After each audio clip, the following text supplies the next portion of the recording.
ধরুন আপনি বিশ্বের সবচেয়ে শক্তিশালী গোয়েন্দা সংস্থাগুলোর একটির প্রধান। আপনার কাছে স্যাটেলাইট আছে, সাইবার সার্ভেইলেন্স আছে, পুরো বিশ্ব জুড়ে আপনার গুপ্তচর তন্ত্র ছড়িয়ে আছে। কিন্তু একটি দেশ আপনার চোখের সামনেই আপনার নাকের ডগায় এমন একটা অস্ত্র তৈরি করে ফেলল যা পুরো বিশ্বের ভূরাজনীতি বদলে দিতে পারে, আর আপনি টেরই পেলেন না। এটা কোনো কল্পবিজ্ঞানের গল্প নয়, এটা হলো গত কয়েক সপ্তাহে ঘটে যাওয়া সবচেয়ে অবিশ্বাস্য ঘটনা, যা আন্তর্জাতিক রাজনীতির পাশা পাল্টে দিয়েছে। মধ্যপ্রাচ্যের চলমান উত্তেজনার মধ্যে সবার নজর ছিল ইরান আর ইসরায়েলের দিকে। কিন্তু যখন সবাই ভাবছিল পরিস্থিতি কিছুটা শান্ত হতে যাচ্ছে, ঠিক তখনই তুরস্ক এমন একটা চমক দিল যা কেউ আশাই করেনি। প্রথমবারের মতো তুরস্ক প্রকাশ্যে নিয়ে এলো তাদের অত্যাধুনিক পারমাণবিক মিসাইল। শুধু বের করাই নয়, তারা এটার সফল পরীক্ষাও চালিয়েছে, এবং সবচেয়ে বড় কথা, এই পুরো প্রক্রিয়াটা এতটাই গোপনে সম্পন্ন হয়েছে যে আমেরিকার মতো শক্তিশালী গোয়েন্দা নেটওয়ার্ক কিংবা ইসরায়েলের মোসাদ কেউই কিছু টের পায়নি। এখন একটু ভাবুন তো, এটা কি সম্ভব? একটি দেশ কিভাবে পারমাণবিক মিসাইল তৈরি করে পরীক্ষা চালায় আর পুরো বিশ্বজুড়ে কেউ কিছু জানতে পারে না? বিশেষজ্ঞদের মতে এই ধরনের একটি মিসাইল তৈরি করতে ন্যূনতম 2 থেকে 3 বছর সময় লাগে। অর্থাৎ তুরস্ক অন্তত 2 থেকে 3 বছর আগে এই প্রকল্প শুরু করেছে, আর এই 2 থেকে 3 বছর ধরে কোনো আন্তর্জাতিক গোয়েন্দা সংস্থা টের পায়নি যে তুরস্কের মাটির নিচে কি লুকিয়ে আছে। এটাই হলো আসল চমক। কিন্তু প্রশ্ন হলো, এই হঠাৎ প্রকাশ্যে আনার পেছনে কি কারণ ছিল? তুরস্ক কেন এত তাড়াতাড়ি এই মিসাইল বের করলো? উত্তরটা খুঁজতে হলে আমাদের 2 সপ্তাহ আগের দিকে ফিরে যেতে হবে। ইসরায়েলের একজন উচ্চপদস্থ সামরিক কর্মকর্তা একটি বক্তব্য দেন যা পুরো পরিস্থিতি বদলে দেয়। তিনি বলেন, ইরানের উপর যে অভিযান চালানো হয়েছে সেটা আসলে ট্রেলার মাত্র, আসল সিনেমা দেখানো হবে তুরস্ককে। এই একটি বাক্যই যেন এরদোয়ানের ভেতরে সে পুরনো এরদোয়ানকে জাগিয়ে তোলে। এরদোয়ান কিন্তু সাথে সাথে পাল্টা উত্তর দেননি। তিনি ধীরে ধীরে পরিকল্পিতভাবে তার প্রতিক্রিয়া শুরু করেন। গত 1 সপ্তাহ ধরে তুরস্ক একে একে তাদের উন্নত সব অস্ত্র সামনে আনতে থাকে। প্রথমে তারা বায়ারাক্তার TB2 ড্রোনের একটি উন্নত সংস্করণ প্রকাশ্যে আনে। বিশ্বজুড়ে যারা সামরিক প্রযুক্তি নিয়ে কাজ করেন তারা জানেন বায়ারাক্তার TB2 আধুনিক ড্রোন যুদ্ধবিমানের তুলনায় অনেক ক্ষেত্রে বেশি কার্যকরী প্রমাণিত হয়েছে। কিন্তু তুরস্ক শুধু এতটুকুতেই থামেনি। তারা প্রথমে একটি আনক্যাপট্রি কম্ব্যাট ড্রোন উন্মোচন করে যা শত্রুর রাডার সিস্টেমকে ফাঁকি দিতে পারে। এই প্রযুক্তি এতটাই উন্নত যে এর সাথে তুলনা করা যায় আমেরিকার বিখ্যাত B2 বোমারু বিমানের সাথে। আমেরিকা বছরের পর বছর ধরে এই প্রযুক্তি নিয়ে কাজ করেছে, কোটি কোটি ডলার খরচ করেছে, আর তুরস্ক সেই একই প্রযুক্তি নিজেদের ড্রোনে বসিয়ে সামনে এনেছে। কোনো বড় ব্যাপার নয়। কিন্তু এসব তো ছিল শুরুর ঝলক, আসল চমকটা তো এখনও বাকি ছিল।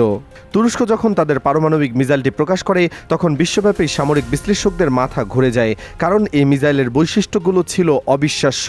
একবার উড়লে এটা 13,000 কিলোমিটার দূরের যে কোনো লক্ষ্যবস্তুতে নির্ভুলভাবে আঘাত হানতে পারে। এর মানে তুরস্ক থেকে এই মিসাইল উড়ে এটা এশিয়া, ইউরোপ, আফ্রিকা, বিশ্বের একটা অংশের আওতায় চলে আসে।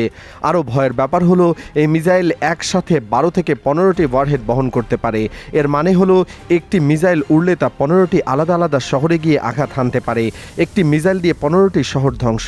এই ধরনের প্রযুক্তি বিশ্বে খুব কম দেশের কাছে আছে, আর তুরস্ক যে এতদিন নিজেদের কাছে এই প্রযুক্তি লুকিয়ে রেখেছিল সেটা ভাবলেই শিহরিত হতে হয়। এখন আসি সবচেয়ে গুরুত্বপূর্ণ প্রশ্নে। এই মিসাইলে 4টি ইঞ্জিন ব্যবহার করা হয়েছে। আন্তর্জাতিক বিশেষজ্ঞরা বলছেন এই ধরনের ইঞ্জিন সাধারণত যুদ্ধ বিমানে ব্যবহার করা হয়, আর এই একটি নির্দিষ্ট ক্যাটাগরির ইঞ্জিন বিশ্বে মূলত 3টি দেশের কাছেই আছে, রাশিয়া, পাকিস্তান এবং ইরান। তাহলে কি তুরস্ক এই 3 দেশের কাছ থেকে একই প্রযুক্তি পেয়েছে, নাকি তারা নিজেরাই এটা তৈরি করেছে? যদি নিজেরা তৈরি করে থাকে তাহলে তাদের প্রযুক্তিগত দক্ষতা যে কতটা উন্নত সেটা আগে থেকে জানা যেত না। গত কয়েক মাস আগেই তুরস্ক তাদের টাইকান ফাইটার জেট উন্মোচন করেছে। এই যুদ্ধবিমানের বিশেষত্ব হলো এটি পাইলট ছাড়াও উঠতে পারে। এতে ব্যবহার করা হয়েছে উন্নত মাল্টি থ্রাস্ট ইঞ্জিন, যার ফলে এটি ঘন্টায় 2500-এর বেশি কিলোমিটার গতিতে উঠতে পারে। আর সবচেয়ে গুরুত্বপূর্ণ ব্যাপার, এটি শত্রুর রাডারে ধরা পড়ে না। এখন টাইকান ফাইটার জেটের ইঞ্জিন আর নতুন এই পারমাণবিক মিসাইলের ইঞ্জিন, দুটোর মধ্যে যে মিল পাওয়া যাচ্ছে সেটা কি কাকতালীয়, নাকি তুরস্ক সবসময় একটা বড় পরিকল্পনার অংশ হিসাবে এসব প্রস্তুত করছিল? যাই হোক, এই মিসাইল প্রকাশের পর সবচেয়ে বেশি অবাক হয়েছে ইসরায়েল। তারা ভাবতেও পারেনি যে তুরস্কের কাছে এত উন্নত প্রযুক্তি আছে। ইসরায়েলের প্রধানমন্ত্রী নেতানিয়াহু এ বিষয়ে একাধিক সংবাদ সম্মেলন করেছেন। তিনি এটাকে সরাসরি আন্তর্জাতিক আইনের লঙ্ঘন বলে অভিহিত করেছেন। কিন্তু ইতিমধ্যেই তিনি আমেরিকার সাথে বিশেষ বৈঠকও করেছেন এ নিয়ে, যদিও আমেরিকাও এ ব্যাপারে কিছু জানতে পারেনি। তারপরও ইসরায়েল আমেরিকার ওপর চাপ সৃষ্টি করার চেষ্টা করছে। কিন্তু এরদোয়ান কি এসব নিয়ে চিন্তিত? তার দেহ ভাষায় বলে দিচ্ছে উল্টো কথা। তিনি কালো চশমা পরে বেশ চিল মুডে ঘুরে বেড়াচ্ছেন। এই দেহ ভাষা বলে দেয় এরদোয়ান এখন আত্মবিশ্বাসের চেয়ে বেশি কিছু। তিনি জানেন যে তার হাতে এমন একটা কার্ড আছে যা দিয়ে তিনি পুরো বোর্ড পাল্টে দিতে পারেন। আর এরদোয়ান শুধু মিসাইল বের করেই থামেনি। তুরস্কের উত্তর সীমান্তে এখন পুরোদমে চলছে সামরিক মহড়া। নৌ, সেনা এবং বিমান বাহিনীর 3 বাহিনী মিলে কঠোর মহড়া চালিয়ে যাচ্ছে। তারা তাদের অত্যাধুনিক যুদ্ধজাহাজ বের করেছে। অলটাই ট্যাঙ্কের মতো আধুনিক ভূমিযুদ্ধের সরঞ্জাম সীমান্তে নিয়ে আসা হয়েছে। আকাশে ঘুরে বেড়াচ্ছে আধুনিক হেলিকপ্টারগুলো। সীমান্তবর্তী এলাকায় নিয়মিত টহল চলছে। পুরো চিত্রটা যেন বলছে তুরস্ক যে কোনো মুহূর্তে যে কোনো চ্যালেঞ্জ মোকাবেলার জন্য প্রস্তুত রয়েছে।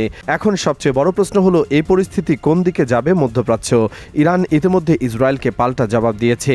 সেই জবাবের তীব্রতা দেখে ইসরায়েল বুঝতে পারছে যে তুরস্কের সাথে কোনো সরাসরি সংঘাতে জড়ানো তাদের জন্য কতটা বিপজ্জনক হতে পারে। কারণ ইরানের সাথে লড়াই আর তুরস্কের সাথে লড়াই, এদের মধ্যে আকাশ পাতাল পার্থক্য আছে। তুরস্ক ন্যাটোর সদস্য, তুরস্কের সামরিক শক্তি বিশ্বের অন্যতম শক্তিশালী।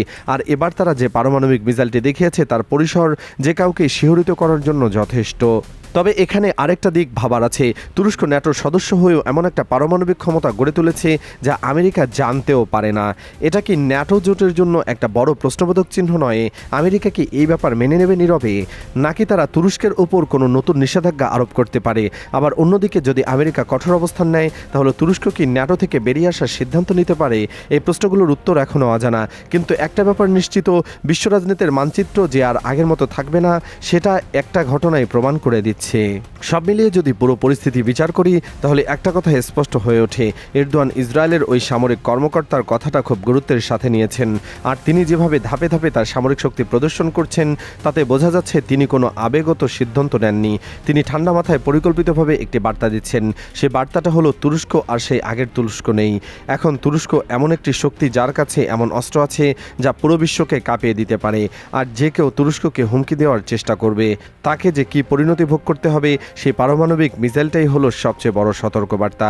এখন আপনাদের কাছে একটা প্রশ্ন রাখছি, আপনারা কি মনে করেন তুরস্ক সত্যি নিজেদের শক্তি প্রদর্শনের জন্য এই মিসাইলটি বের করেছে, নাকি এর পেছনে আরও বড় কোনো খেলা চলছে যা আমাদের চোখের আড়ালে? আর সবচেয়ে বড় কথা, যদি সত্যিই কোনো সংঘাত বাঁধে তাহলে পুরো বিশ্ব কি তৃতীয় বিশ্বযুদ্ধের দিকে এগিয়ে যাচ্ছে? মন্তব্যে আপনার মতামত জানান, কারণ এই প্রশ্নগুলোর উত্তর খুঁজে বের করাই হয়তো আমাদের সবচেয়ে কঠিন কাজ হয়ে দাঁড়াবে।